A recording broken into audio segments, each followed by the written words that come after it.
ये है हाबील और काबील जो हजरत आदम अलैहिस्सलाम के घर परवान चढ़ रहे थे। हाबील नरम दिल, फरमाबरदार, काबील मजबूत, जिद्दी और गुस्से का तेज। दोनों एक ही माँ बाप के थे। दास्तान है पहली नस्ल की, इंसानियत की पहली आजमाइश की, जहां एक कुर्बानी कबूल हुई और दूसरी रद्द, और वो रद्द हसद बनकर दिल में जाग उठा।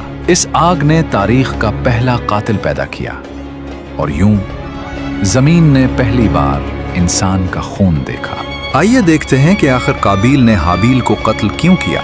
हजरत हव्वा रजी अल्लाह अन्हा 20 या 40 मरतबा हजरत आदम अलैहिस्सलाम से हामिला हुई। हर हमल में 2-2 बच्चे पैदा हुए, एक लड़का और एक लड़की। जब ये जवान हो जाते तो हजरत आदम अलैहिस्सलाम एक हमल के लड़के का दूसरे हमल की लड़की के साथ निकाह फरमा दिया करते थे। एक तो ये अल्लाह ताला की तरफ से हुक्म था और दूसरा ये था कि इंसान सिर्फ हजरत आदम अलैहिस्सलाम की औलाद में से ही होने थे, किसी और जिन से नहीं। तो एक दूसरे के साथ निकाह करने के अलावा और कोई सूरत ही न थी। इन्हीं औलाद में काबील और हाबील 2 लड़के थे जिनके साथ एक एक लड़की भी पैदा हुई। काबील के साथ जो लड़की पैदा हुई वो बहुत खूबसूरत थी और इसका नाम अकलीमा था, जबकि हाबील के साथ पैदा होने वाली लड़की ल्यूजा कम खूबसूरत थी। जब हजरत आदम अलैहिस्सलाम ने शरई दस्तूर के मुताबिक काबील का निकाह ल्यूजा से और हाबील का अकलीमा से करना चाहा तो काबील उस पर राजी न हुआ और मुतालबा किया, मेरे बाबा, मेरा निकाह अकलीमा के साथ ही होना चाहिए, मैं किसी और को कबूल नहीं करूंगा। काबील, अकलीमा तेरे साथ ही पैदा हुई थी, वो तेरी बहन है, उसके साथ तेरा निकाह जायज नहीं। ये तो आपकी राय है, अल्लाह ने ऐसा कोई हुक्म नहीं दिया। अगर तुम ये समझते हो तो तुम दोनों अपनी कुर्बानियां पेश करो, जिसकी कुर्बानी कबूल होगी वही अकलीमा का हकदार होगा। इस जमाने में कुर्बानी कबूल होने की अलामत ये होती कि आसमान से एक आग उतरकर उसे खा जाती थी। काबील खेतीबाड़ी का काम करता था और हाबील बकरियां चराते थे। काबील हल्की किस्म की गंदम का एक ढेर कुर्बानी के तौर पर लाया, जबकि हाबील ने रज़ाए इलाही के लिए एक उम्दा किस्म की बकरी कुर्बानी के लिए पेश की। फिर गंदम और बकरी को पहाड़ पर रख दिया गया।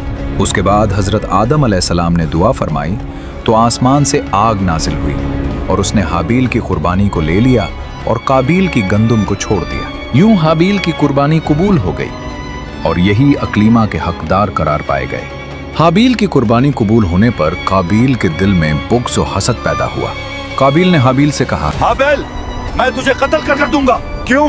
इसलिए कि तेरी कुर्बानी मकबूल हुई और मेरी कबूल ना हुई, और इसी वजह से तू अकलीमा का मुस्तहिक ठहरा, लेकिन मेरे लिए ये जिल्लत है। हाबील ने जवाब दिया कि अल्लाह ताला सिर्फ डरने वालों की कुर्बानी कबूल फरमाता है। अब अगर तेरी कुर्बानी कबूल ना हुई तो ये खुद तेरे अफ़ाल का नतीजा है, इसमें मेरा क्या कसूर है? अगर तू मुझे कत्ल करने के लिए मेरी तरफ हाथ बढ़ाएगा तो मैं तुझे कत्ल करने के लिए ऐसा नहीं करूंगा, क्योंकि मैं नहीं चाहता कि मेरी तरफ से इब्तिदा हो।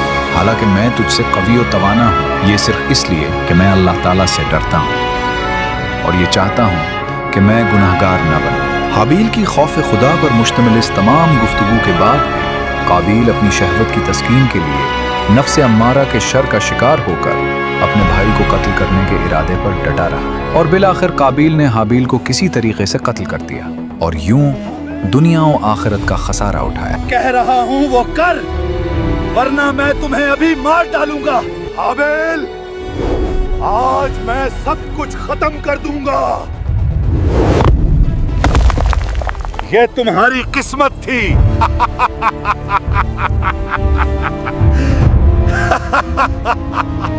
हाबील को कत्ल करने के बाद काबील हैरान और परेशान हुआ कि अब उस लाश को क्या करे। अब मैं लाश का क्या करूं?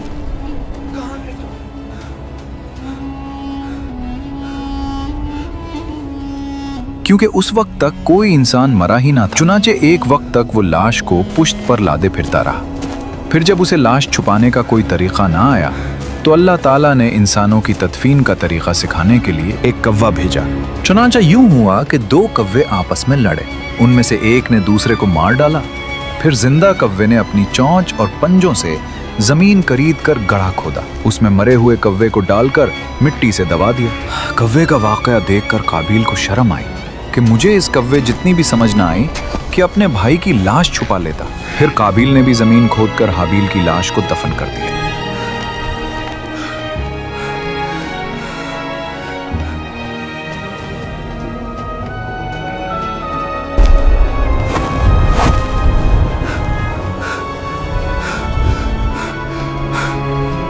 میں نے کیا کر دیا؟ میرے بھائی، میں نے تمہارے ساتھ ایسا کیوں کیا؟ کاش میں اپنے غصے پہ قابو کر لے۔ ہائے افسوس، میں تو اس کوے جیسا بھی نہیں ہو سکا، میں تو اس کوے جیسا بھی نہیں ہو سکا جس نے اپنے ساتھی کو دفن کرنا سکھا دیا۔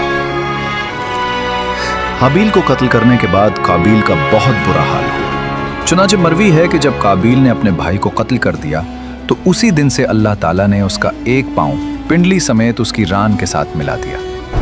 میرے ساتھ کیا ہو رہا ہے؟ کیوں میری ٹانگ ایسا کر رہی ہے؟ Oh, help me! I can't breathe! اور یہ قیامت تک یوں ہی ملا رہے گا۔ اس کا چہرہ سورج کی طرف کر دیا کہ جس طرف سورج گھومتا اسی طرف اس کا چہرہ گھوم جاتا تھا۔ یا اللہ اغفر لی۔ قابیل کا اخروی عذاب بھی بہت سخت ہوگا، جیسا کہ حضرت عبداللہ رضی اللہ عنہ سے روایت ہے، رسول اللہ صلی اللہ علیہ وسلم نے ارشاد فرمایا، کسی جان کو ظلماً قتل نہیں کیا جاتا مگر اس کے خون ناحق میں حضرت آدم علیہ السلام کے پہلے بیٹے کا حصہ ضرور ہوتا ہے، کیونکہ اس نے پہلے ظلماً قتل ایجاد کیا۔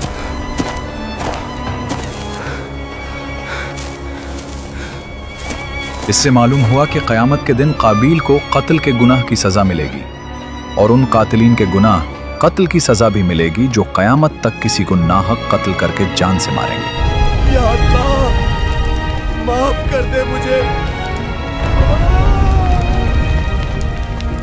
ندامت توبہ میں داخل ہے، جیسا کہ حدیث پاک میں ہے، ندامت توبہ ہے۔